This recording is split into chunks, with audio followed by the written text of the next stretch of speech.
नमस्ते बिहार, मैं हूं आपके साथ अलीम अतहर। बुलेटिन की शुरुआत बड़ी खबर से करेंगे। बेतिया से बड़ी खबर आ रही है, जहां पर आर्मी जवान ने 3 को गोली मारी है। पत्नी समेत 3 को गोली मारी है आर्मी के जवान ने। पत्नी और एक महिला मामूली रूप से जख्मी हुए हैं। 15 साल के लड़की की हालत गंभीर बताई जा रही है। फिलहाल सभी को जीएमसीएच में भर्ती कराया गया है। नशे में धुत होकर गोली चलाने का आरोप आर्मी के जवान पर लगा है। आरोपी जवान को फिलहाल पुलिस ने गिरफ्तार कर लिया है। मुफस्सिल थाना क्षेत्र के बरवत की घटना है। और प्रफुल्ल हमारे साथ जुड़े हुए हैं। प्रफुल्ल, क्या है पूरा मामला? जी अलीम, मैं आपको बता दूं कि ये मुफस्सिल थाना क्षेत्र में कल देर रात की घटना घटी है कि जब एक आर्मी जवान जो दिल्ली में पोस्टेड है वो छुट्टी में घर आया हुआ था और अपनी पत्नी के साथ मारपीट कर रहा था। मारपीट के डर से पत्नी घर के बाहर निकलकर भागकर जो गांव की महिलाएं खड़ी थी उस समूह के बीच में जाकर खड़ी हो गई। उसके बाद गुस्से में आकर आर्मी जवान ने अपनी लाइसेंसी बंदूक घर से निकाली और महिलाओं के ऊपर फायर कर दिया, जिसमें उसकी पत्नी, गांव की एक महिला और एक 15 वर्षीय लड़की, तीनों को गोली लगी है। तीनों को इलाज के लिए जीएमसीएच में भर्ती कराया गया है। और पुलिस को जब जानकारी मिली घटना की तो पुलिस मौके पर पहुंची है और आरोपी जो आर्मी जवान नरेश शाह है उन्हें हिरासत में लिया गया है और लाइसेंसी बंदूक जो है उसको भी जब्त कर लिया गया है। पुलिस मामले की छानबीन में जुट गई है। पत्नी ने स्पष्ट तौर पर, घायल जो पत्नी है आर्मी जवान की, उसने स्पष्ट तौर पर आरोप लगाया है कि जो उसके पति हैं वो नशे में धुत होकर इस घटना को अंजाम दिया और अक्सर उसके साथ मारपीट की जाती थी। तो तमाम पहलुओं पर पुलिस जो है वो छानबीन में जुट गई है और घायल जो है उनका इलाज चल रहा है। पत्नी और एक महिला जो है उनके पैर में गोली लगी है। एक एक गोली एक जगह उनको जख्म है, लेकिन जो लड़की है गाँव की उसको दोनों पैर में गोली लगी है और उसकी हालत गंभीर है, इसलिए उसका इलाज जो है जीएमसीएच में चल रहा है। जी चलिए, बहुत बहुत शुक्रिया आपका तमाम जानकारी देने के लिए प्रफुल्ल।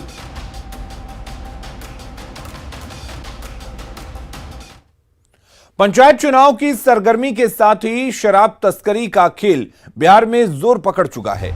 बड़ी खबर नवादा से आ रही है, जहां उत्पाद विभाग की टीम ने भारी मात्रा में विदेशी शराब जब्त की है। उत्पाद विभाग की टीम ने बिहार झारखंड सीमा स्थित रजौली के समेकित जांच चौकी पर एक ट्रक से 500 कार्टन विदेशी शराब जब्त किया है।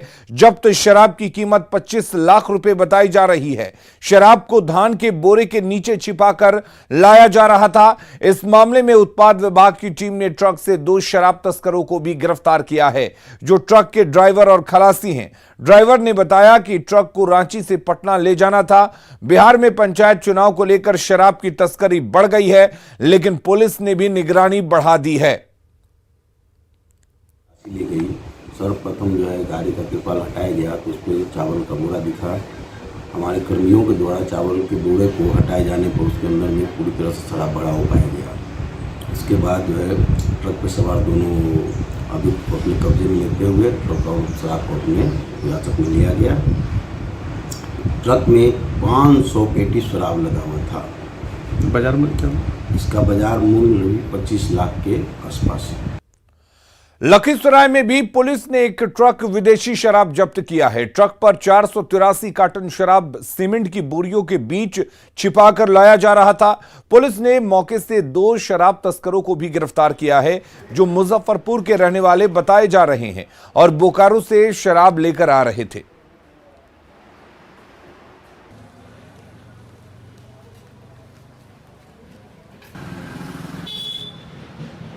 रोक के जांच किया गया तो ट्रक में लगभग 200 बोरा सामने से 200 बोरा जो है सीमेंट भरा लदा हुआ था। जब उसको अनलोड करवाया गया तो उसमें लगभग 483 कार्टन जो है विदेशी शराब, जो कि लगभग 4280 लीटर के आसपास होता है, वो बरामद हुआ है।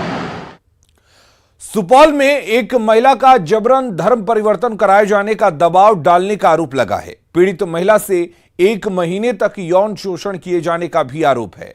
2 महीने बाद आरोपी की कैद से छूटने के बाद महिला ने जब थाने में लिखित शिकायत दर्ज कराई तो पुलिस ने कार्रवाई करते हुए आरोपी मोहम्मद कलीम को गिरफ्तार कर लिया है।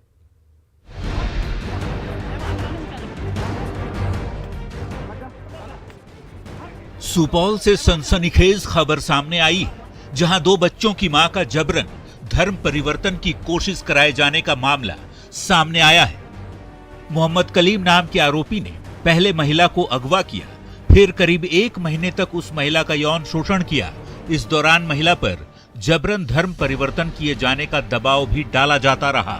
यही नहीं, पीड़ित महिला को प्रतिबंधित मांस का सेवन तक कराया गया। ऐसे आरोपों की लिखित शिकायत पीड़ित महिला ने थाने जाकर खुद दर्ज कराई। महिला की शिकायत पर पुलिस ने आरोपी मोहम्मद कलीम को गिरफ्तार कर लिया है। आगे कैद करना रहा।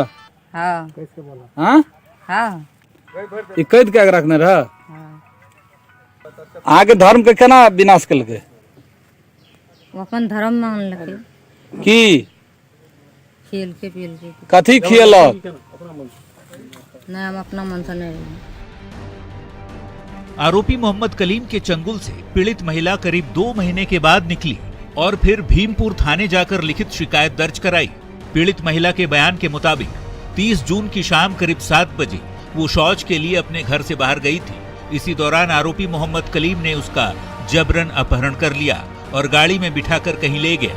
महिला की लिखित शिकायत में कहा गया है कि उसे फारबिसगंज के किसी मकान में छुपा कर रखा गया था, लेकिन 4 सितंबर को जब उसे ट्रेन से कहीं और ले जाने की कोशिश की जा रही थी तो महिला ने बड़ी ही चालाकी से ट्रेन पर सवार किसी दूसरे शख्स के मोबाइल फोन से इसकी सूचना अपने परिजनों को दी, जिसके बाद परिजन विश्व हिंदू परिषद के कार्यकर्ताओं के साथ फारबिसगंज स्टेशन पहुंचे और पीड़िता को आरोपी के चंगुल से रिहा कराया।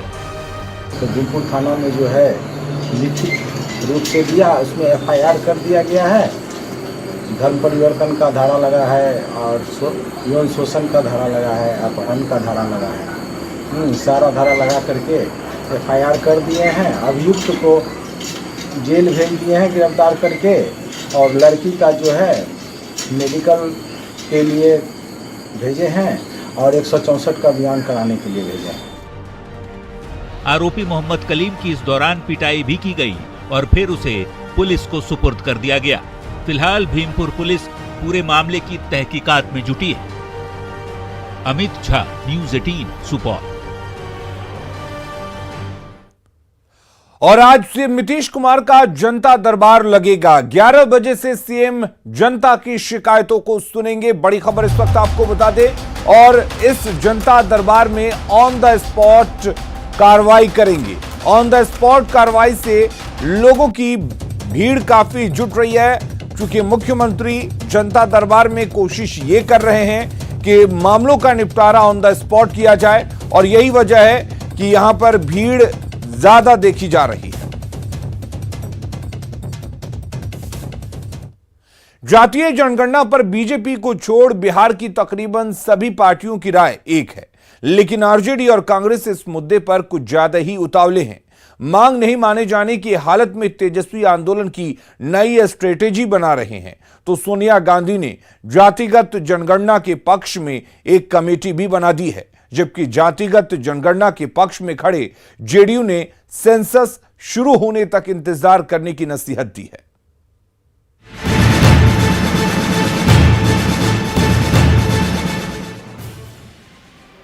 ये तस्वीरें 13 दिन पहले की हैं, जब जातिगत जनगणना की मांग को लेकर बिहार के मुख्यमंत्री नीतीश कुमार, नेता प्रतिपक्ष तेजस्वी यादव समेत कुल 11 नेताओं के प्रतिनिधि मंडल ने दिल्ली में पीएम मोदी से मुलाकात की थी और जातिगत जनगणना के पक्ष में अपनी बातों से पीएम को अवगत कराया था। 13 दिन बाद एक बार फिर आरजेडी ने इस मुद्दे को उछाला है और पीएम को रिमाइंडर लेटर भेजने की बात कही है। अब केंद्र सरकार से कब आएगा, नहीं आएगा, इस पे भी हम लोग पत्र लिख करके हम लोग फिर से रिमाइंडर हम लोग देने का काम करेंगे कि भाई जो डेलीगेशन जो हमारा जो गया था और इस पे क्या विचार हुआ है, केंद्र सरकार बताए। पीएम को रिमाइंडर लेटर भेजेगी आरजेडी। पूरे देश में आंदोलन छेड़ेगा विपक्ष। सोनिया गांधी ने बनाई कमेटी।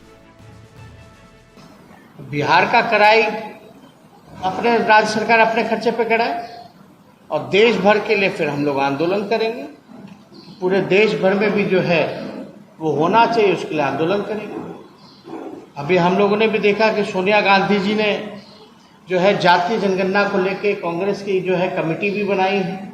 जातिगत जनगणना के मुद्दे पर आरजेडी और जेडीयू की राय एक है, लेकिन जहां तक पीएम को रिमाइंडर भेजने का मसला है तो उसे जेडीयू अभी जरूरी नहीं मानता। जनरल जो सेंसस होना है उसके साथ कराने की बात है ना, तो सेंसस की प्रक्रिया जो शुरू होगी उसके पहले निर्णय होगा। तो अभी सेंसस की प्रक्रिया अंतिम रूप से शुरू तो नहीं हुई है, तो जब शुरू होगी उस समय तक इंतजार करना पड़ेगा। जातिगत जनगणना को विकास योजनाओं के लिए जरूरी बताया जा रहा है। कहा जा रहा है कि इससे योजना बनाने में आसानी होगी, लेकिन सच यही है कि इसके जरिए सियासी समीकरण को मजबूत किया जा रहा है। पटना से न्यूज़ 18 के लिए धर्मेंद्र के साथ आनंद अमृतराज की रिपोर्ट। जगदानंद सिंह से विवाद के बीच तेज प्रताप यादव ने अपना अलग छात्र संगठन बना लिया है। अपने नए संगठन का नाम तेज प्रताप ने छात्र जनशक्ति परिषद रखा है। तेज प्रताप का नया संगठन छात्र जनशक्ति परिषद आरजेडी का ही हिस्सा होगा, जो बिहार के साथ ही बिहार के बाहर भी काम करेगा। अपने नए संगठन का ऐलान करते हुए तेज प्रताप ने कहा कि आरजेडी को मजबूत बनाना ही छात्र जनशक्ति परिषद का मकसद है।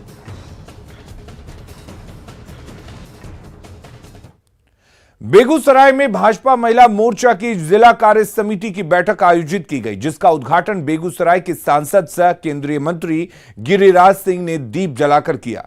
शहर के प्रोफेसर कॉलोनी के एक हॉल में इस कार्यक्रम का आयोजन किया गया था। इस कार्यक्रम में बड़ी संख्या में महिला मोर्चा के सदस्यों ने हिस्सा लिया। बैठक के बाद केंद्रीय मंत्री गिरिराज सिंह ने कहा कि नरेंद्र मोदी की सरकार महिलाओं के सशक्तिकरण के लिए लगातार काम कर रही है। मोदी सरकार सिर्फ बेटी बचाओ बेटी पढ़ाओ ही नहीं, बल्कि बेटियों के जन्म से लेकर अंतिम समय तक सशक्तिकरण का काम कर रही है। इस बेगूसराय में भी महिलाओं की ताकत को बढ़ाने के लिए मैंने बीजेपी के महिलाओं को भी कहा, हर रूप में जुटे। 3.25 लाख हमारी बहनें हैं। आज उनके स्वास्थ्य के लिए गैस का चूल्हा आज जो भी है, पूरे जब से गैस चला है केवल देश में 13 करोड़ था, आज 28 करोड़ है। जो उज्ज्वला है वही तो 10 करोड़ अब होने जा रहा है। बिहार में बाढ़ से हुई तबाही का जायजा लेने आज केंद्रीय टीम बिहार आ रही है। विशेषज्ञों की यह टीम बिहार प्रभावित इलाकों का दौरा कर हालात का जायजा लेगी, अधिकारियों से बात करेगी और अब तक हुए नुकसान की विस्तृत रिपोर्ट तैयार कर केंद्र को देगी। केंद्रीय टीम के दौरे से पहले राज्य सरकार की ओर से भी बाढ़ की हुई बर्बादी का आकलन किया जा रहा है, जिसका फाइनल रिपोर्ट अब तक नहीं आया है। लेकिन कृषि मंत्री अमरेंद्र प्रताप सिंह के मुताबिक ये नुकसान करीब 4000 करोड़ के आसपास हो सकता है। कृषि मंत्री ने आपदा की इस घड़ी में केंद्र से मदद की पूरी उम्मीद जताई है। और इधर बाढ़ का पानी धीरे धीरे उतर रहा है, लेकिन लोगों की परेशानी कम नहीं हो रही है। खगड़िया और किशनगंज के कुछ इलाकों में कटाव अब भी जारी है, जिसकी वजह से खेत तो खेत, लोगों के घर और सरकारी इमारतें तक पानी में समाते जा रहे हैं। धीरे धीरे नदी में समाता घर और पानी में विलीन होता स्कूल। कटाव की कहानी कहने को काफी है। फिर से देखिए इस तस्वीर को, कैसे देखते ही देखते ये पक्की इमारत कोसी की भेंट चढ़ गई। तस्वीरें खगड़िया के बिलदौर की हैं। इतमादी पंचायत के गांधीनगर में कटाव की स्थिति काफी भयावह है। खेत खलिहान तो छोड़िए, कोसी नदी से हो रहे कटाव के कारण कई घर नदी में विलीन हो चुके हैं और अब स्कूल का पुराना भवन भी ताश के पत्ते की तरह बिखर चुका है, जिससे गांव वाले दहशत में हैं। कोसी में विलीन हो रहा है स्कूल विद्यालय। आया फ्लड फाइटिंग का काम हुआ, वो भी बह गया आज से 1 महीना पहले। फिर आया, फिर थोड़ा बहुत कार्य हो रहा है। अभी ये पुराना जर्जर मकान जो था ये तो कोसी में समा गया। अब इससे बड़ा बिल्डिंग सामने है। अभी भी 10-15 दिन पूर्व लगभग 50 घर कोसी में विलीन हो गया। किशनगंज में बाढ़ का असर तो कम हो गया है, लेकिन कटाव से लोग अब भी परेशान हैं। जिले के दिगल बैंक प्रखंड के ग्रोरूमारा गांव में कटाव काफी तेज है। कई एकड़ जमीन कटाव की भेंट चढ़ चुकी है और अब कटाव से पूरे गांव को खतरा है। बाबू सऊद आलम मगर आकर के एक बार आया तो हम लोगों को भरोसा देकर के गया, आज तक अभी नहीं आया। और घर और बिल्कुल बांस बत्ती जो है हम लोगों के रहने का जुगाड़ अभी नहीं है। रात का सुकून, दिन का चैन भी उड़ गया है हम लोगों का। जैसे कि अभी 400 घर का गांव है, पूरा गांव में खतरे में जाके पहुंच गया है। काम नहीं किया, आके आता है, सब कुछ देख के भाग जाता है। नया कनका नदी के कहर से ग्रोरूमारा गांव के लोग कराह रहे हैं। ग्रामीणों ने अपने स्तर से गांव को बचाने का प्रयास तेज कर दिया है, लेकिन फिलहाल वो नाकाफी लग रहा है। ग्रामीणों ने प्रशासन से मदद की गुहार लगाई है। सवेरे से जो है अभी 20 बीघा जमीन जो है कट करके नदी में समा गया और इतना तेजी के साथ जो है कट रहा है यहाँ पर। अभी यहाँ से जो है तकरीबन 5 मीटर की दूरी पर जो है सब घर है। और यहाँ पर मैं आज अभी ये आग्रह करता हूँ जिला प्रशासन से कि फौरी तौर पर जो है आए, यहाँ पर जो है इसको रोकने का जो है काम करे, वरना ये पूरा गांव जो है तकरीबन 400-500 जो है गांव का मतलब 400-500 घर का जो है ये गांव है, पूरा गांव जो है नदी में समा जाएगा। बाढ़ प्रभावित इलाके के लोगों को हर साल कटाव का दंश झेलना पड़ता है। ये दुख तब और बढ़ जाता है जब इन लोगों तक समय पर प्रशासनिक मदद नहीं पहुंच पाती। न्यूज़ 18 के लिए खगड़िया से दिग्विजय और किशनगंज से आशीष की रिपोर्ट। मुंगेर के संग्रामपुर क्षेत्र में खाद की कालाबाजारी कर रहे 4 दुकानदारों पर डीएम ने कार्रवाई की है।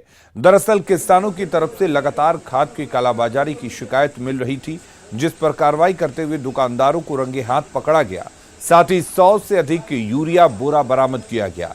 दुकानदारों द्वारा निर्धारित मूल्य से अधिक कीमत पर खाद की बिक्री की जा रही थी।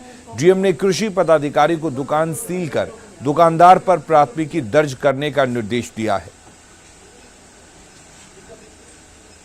आज संग्रामपुर में कार्रवाई की गई और वहाँ पे 4 दुकानों को में FIR किया गया और करीब 100 से ज़्यादा यूरिया बैग्स बरामद किए गए, जिसमें से एक जगह पे जो व्यक्ति का ऑलरेडी लाइसेंस कैंसिल था और वो खाद बेच रहा था, वहाँ से 86 बैग्स बरामद हुए और अन्य 2 जगहों पे करीब 14 बैग और 20 बैग बरामद हुए यूरिया, जो पॉस मशीन से में एंट्री नहीं था, पॉस मशीन में 0 दिखा रहा था और उसके पास अंदर वो रखे हुए था। शेखपुरा में खेतों तक बिजली पहुंचाने के लिए किसान जान जोखिम में डाल रहे हैं। खेतों में पटवन के लिए बांस के खंभे से खेतों तक बिजली के तार ले गए हैं, जिससे हमेशा खतरा बना रहता है। करंट लगने के कारण कई लोगों की जान भी जा चुकी है। बावजूद बिजली विभाग लापरवाह है। जायजा लिया हमारे संवाददाता अजीत कुमार सिन्हा ने।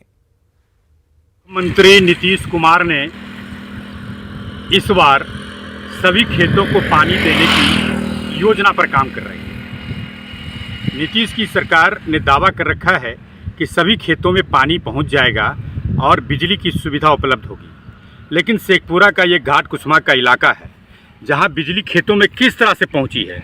पूरा खंभा लगा हुआ है, तार खुले तौर पर तार लगाया गया है, जिसके कारण हमेशा दुर्घटनाएं होती रहती है और कई किसानों की मौत हो जाती है। इसी तरह से और बिजली विभाग को शिकायत किए जाने के बावजूद भी कोई कार्रवाई नहीं हो पा रहा है। पोल नहीं गाड़े जा रहे हैं, खेतों तक पोल और ट्रांसफार्मर नहीं पहुंचाए जा रहे हैं, जिसके कारण किसान खेतों तक पानी पहुंचाने के लिए अपने संसाधन की सुविधा कर रहे हैं। अजीत कुमार सिन्हा, न्यूज़ 18 शेखपुरा। पटना के इंदिरा गांधी आयुर्विज्ञान संस्थान में बहुत जल्द रोबोटिक ऑपरेशन शुरू होगा। इसके लिए डॉक्टरों को ट्रेनिंग दी जाएगी ताकि वो रोबोट को गाइड कर सकें। संस्थान में रोबोटिक सर्जरी के लिए भवन का निर्माण हो चुका है और अलग से विभाग बनाया जा रहा है।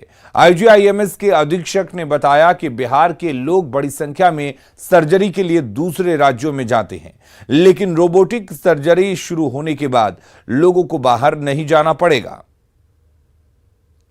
के चलते IGMS में हम लोगों ने सोचा कि एक रोबोटिक OT की स्थापना की जाए और रोबोटिक्स OT के लिए हम लोगों ने स्थापना शुरू कर दी। उसकी बिल्डिंग्स ऑलरेडी बननी चालू हो गई हैं और जब बिल्डिंग बन जाएगी तब हम लोग उसमें रोबोटिक सर्जरी का जो रोबोट है उसकी स्थापना करेंगे। कोशिश ये हो रही है कि अगले 6 महीने से 1 साल के अंदर हम लोग रोबोटिक सर्जरी यहाँ चालू कर दें। गोपालगंज में तमंचे पर डिस्को का वीडियो वायरल हो रहा है, जिसमें एक किशोर का हथियार के साथ भोजपुरी गाने पर डांस करता हुआ दिख रहा है। इस मामले में पुलिस ने आर्म्स एक्ट के तहत 3 लड़कों को गिरफ्तार किया है। मामला भोरे के लची चक